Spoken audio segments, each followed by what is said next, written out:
ये कहानी है दो दोस्तों की और उनकी दोस्ती की शुरुआत हुई थी कुछ ही दिन पहले एक हॉस्पिटल के कमरे से, जहाँ पर वो दोनों एडमिट थे। तो जो दोनों में से जो एक था उसको अभी कुछ ही दिन पहले पैरालिसिस का अटैक आया था। सिर के नीचे का पूरा शरीर काम नहीं कर रहा था। वो सिर के नीचे में उंगली तक हिला नहीं पा रहा था। और पूरे दिन जो भी नर्स उसके पास आती उससे एक ही सवाल करती कि मुझे कोई ऐसा इंजेक्शन दे दो जिससे कि मैं मर जाऊँ, मैं और जीना नहीं चाहता, ऐसी ज़िंदगी का मैं क्या करूँ। तो उसका जो दोस्त था उस कमरे में जो चल फिर पाता था, वो रोज़ सुबह वो रोज़ शाम को उस कमरे में एक जो खिड़की थी वहाँ पे जाके खड़ा हो जाता और अपने दोस्त को बताता कि उस खिड़की के बाहर क्या चल रहा है। बिल्कुल नीला आसमान, सफ़ेद बादल, हल्की हल्की हवा चल रही है और कुछ पंछी उड़ रहे हैं। वहाँ पे एक सुंदर बीच भी है, उसमें कुछ बच्चे मिट्टी के बरामदे बना रहे हैं और कुछ लोग ऐसे ही समंदर के किनारे बैठ के लहरों का आनंद ले रहे हैं। कुछ लोग जॉगिंग कर रहे हैं, कुछ लोग एक्सरसाइज कर रहे हैं। वहाँ पे एक आइसक्रीम का ठेला भी है, कुछ लोग आके आइसक्रीम खा रहे हैं, कोई पतंग उड़ा रहा है। सनसेट के टाइम पे जो पूरा पानी है वो गोल्डन हो जाता है और चमकने लगता है। तो शुरू में तो उसने जो ये सब बताना शुरू किया तो उतना कोई खास असर नहीं पड़ा उसके दोस्त पे, लेकिन धीरे धीरे उसके अंदर अंदर जीने की चाह जागने लगी। वो सुबह का इंतजार करने लगा कि जल्दी से सुबह हो और मेरा दोस्त मुझे बताया कि आज वो खिड़की के बाहर क्या होने वाला है। कुछ दिन तक ऐसे ही चलता रहा। फिर एक दिन जब वो सुबह उठा तो उसने देखा कि साइड वाला बेड तो खाली है। फिर उसने नर्स को बुलाया और पूछा कि क्या वो डिस्चार्ज हो गया है।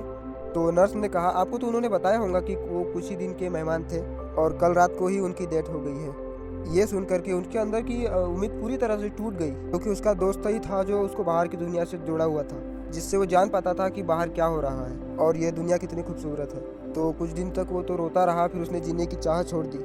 लेकिन दूसरे ही तरफ से उसके अंदर एक नई चाह पैदा हो गई कि काश मरने से पहले एक बार मैं खुद अपनी आंखों से देखूं इस खिड़की के बाहर की दुनिया कैसी है।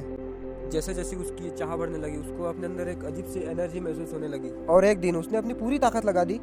किसी तरीके से वो अपने बेड से नीचे गिरा और पकड़ पकड़ करके किसी तरह वो खिड़की के पास पहुंचा।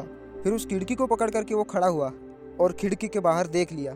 लेकिन खिड़की के बाहर देखते ही वो गुस्से से लाल हो गया। उसने जोर से नर्स को आवाज लगाई और जैसे ही नर्स आई उसने नर्स से पूछा ये तुमने क्या किया, खिड़की के बाहर तुमने काली दीवार क्यों खड़ी कर दी।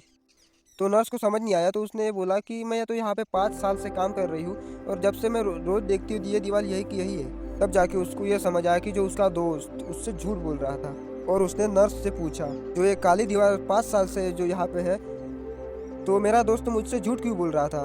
तो नर्स थोड़ा सा मुस्कुराई और बोली मैं ये तो नहीं जानती कि उन्होंने आपसे झूठ क्यों कहा, लेकिन मैं इतना ज़रूर जानती हूँ कि जो भी कुछ उन्होंने आपसे कहा उसी वजह से आप अभी अपने पैरों पर खड़े हैं। तो इस कहानी से हमें ये सीखने को मिलता है जो हमारे शब्द है, जो हमारे वर्ड्स है, जो अपन अपने मुंह से बाहर निकालते हैं, उसमें इतनी पावर है जिसकी कोई हद नहीं है। वो किसी आदमी को उठा भी सकते हैं और उस आदमी को गिरा भी सकते हैं। तो अब आपके ऊपर है कि आप इस पावर को यूज़ करते हो या मिसयूज़ करते हो।